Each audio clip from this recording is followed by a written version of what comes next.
এই সেই দুই শয়তান যে বাবা ছেলে মিলে ৮ বছরের শিশু আসিয়াকে ধর্ষণ করেছে।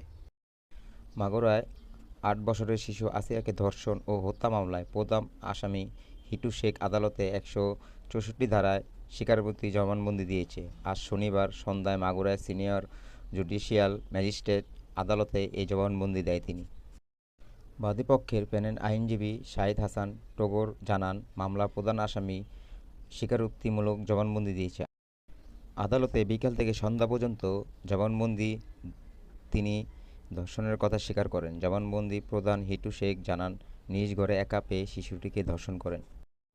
মাগুরায় অতিরিক্ত পুলিশ সুপার মিরাজুল ইসলাম বলেন, আজ বিকেলে মামলার প্রধান আসামি হিটু শেখকে আদালতে হাজির করা হয়।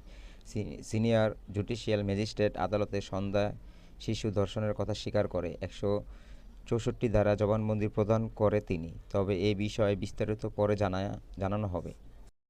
তিনি আরও বলেন, শিশু ধর্ষণের ঘটনায় হিটু শেখ ও তার দুই ছেলে সজীব, রাতুল ও তার স্ত্রী জবিদা বেগমের নামে মামলা রয়েছে। এই ঘটনায় অন্য ৩ আসামিও রিমান্ডে রয়েছে।